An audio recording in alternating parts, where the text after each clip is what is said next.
up, Auburn family? We here. It's your man Ike Jones back with the War Rapport. We are back with another Facts or Nah. We're going to get straight into it with these rapid fire questions. Fellas, y'all ready to do this? Let's do it. Let's go. All right. Facts or Nah. Gus Malzahn should be considered as one of the top 3 coaches in Auburn history. I'm going to say nah. And I'm going to ask that you guys consider stop taking drugs for asking that question to begin with. Because yes, Gus Malzahn won a conference championship. He has a winning percentage of 67%. But so does Tommy Tuberville. He actually has a 68% winning percentage. Also, Tommy Tuberville is 5-3 in postseason games. Malzahn, 2-5. Tommy Tuberville is 7-3 against Bama. Malzahn, 3-5. Now, before you throw on your cape and come to save Gus Malzahn and say that was against Nick Saban, guess who played Nick Saban the same amount of times? Tuberville, 8 and won it 4 times. So that still gives the edge to Tuberville. So if we're going to argue who's the third best coach, it's Tommy Tuberville, not Gus Malzahn. Nah. Well, to nobody's surprise, I'm going nah on this one. I like my top 3 coaches cooked with undefeated seasons, which Gus Malzahn does not have. Tommy Tuberville gave us one. So I was Caesar on this one. I'm going nah. Gus is not a top 3 coach in Auburn history. Let's make it 3 for 3 so far. Nah, Gus is not a top 3 coach. If nothing else, the record against the rivals was abysmal. The showing on the road against those rivals, even worse. There's no way he can be a top 3 coach when we had no chance against our most significant opponents in the toughest games we had. Nah. That's it. That's all you got. Hey, that's Caesar had facts. Mike had more facts. I was like, shit, I need some facts. All right, fellas. Facts or nah? All things considered, Auburn's 2021 signing class was a success. I'm gonna go facts. When you consider the fact that there was very little left to get after early signing day, listen, the staff did what they could. Harsin was late getting staff on board. I mean, what do you expect when a guy just gets his guys in the door? They did what they could with the time that they had. I'm not disappointed. 3 stars are not a world of difference from 4s or 5s. There's some talent there that we're missing, sure, but we've got what we need to be a competent team. I'm saying facts. I'm going to actually say facts here. The coaching staff actually improved from 49th to 27th when all was said and done. Harsin didn't get here until after the early signing period. So for him to actually have to hire staff and recruit at the same time and bring our class to a respectable 27th, I would say it's a success. You know, I'm going to go nah on this one. If I could give this a push and not really go either way, I would. But considering the fact that overall, I think that there are still needs that need to be addressed, and we didn't come close to signing the number of players that we needed to, I'm going to have to say it's not a successful signing class. I'm not putting the blame on Brian Harsin or this staff. I'm just saying overall, when you look at this class, I don't think that this goes down as one of the more successful signing classes, even in more recent history for Auburn. So that reason, I'm going to have to say nah. Well, I'm definitely going to go nah here, but I don't think that it's Brian Harsin's fault. And I find it very hard to say that the lowest rated recruiting class in 15 years is a success. So I know they had a lot of things stacked against them, but I'm going to go nah on this one. All right, facts or nah? Auburn should let Lee Corso wear the Aubie head if game day comes to Auburn next season. I'm going to say facts. I'm sorry. Don't beat me up. I'm sorry. Listen, it's a mascot head. I get it.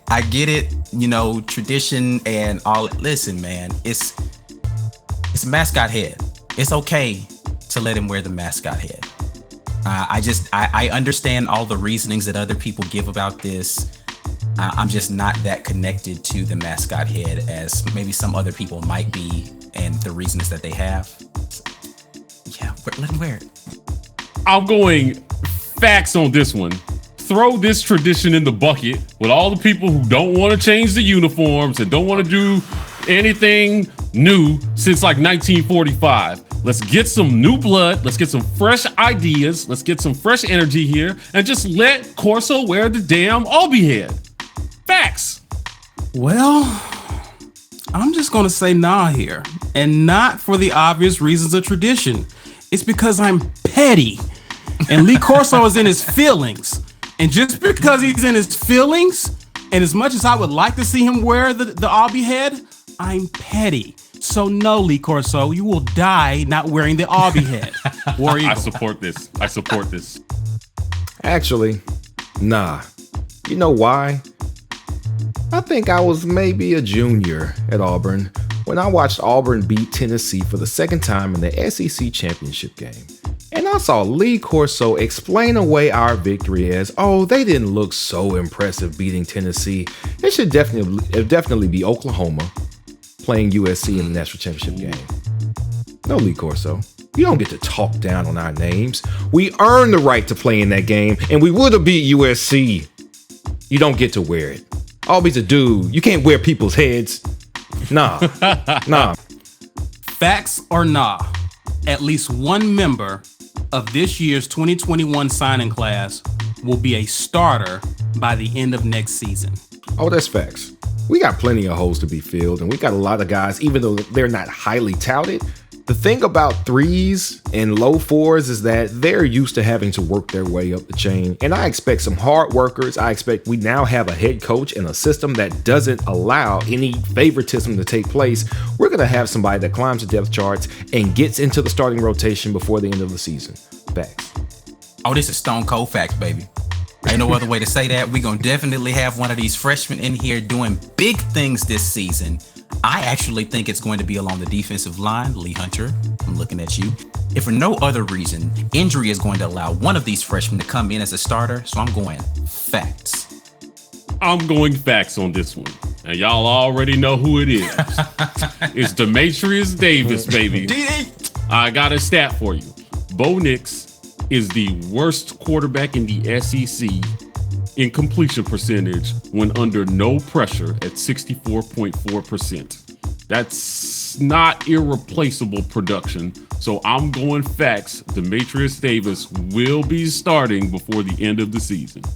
Well, guys, I guess I'm going to go a clean sweep and say facts on this one. And I particularly like how we're looking along the defensive line. I'm also looking at the actual transfer, Eku Leota, who may actually start on the end.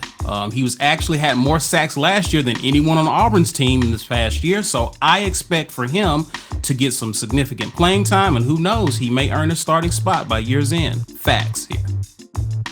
All right, it's that time once again where we go to the fan question of the week. This week, it comes in courtesy of Twitter from Darius JB56, and he says, facts or nah, Bo Nix will throw for over 20 touchdown passes for 2021.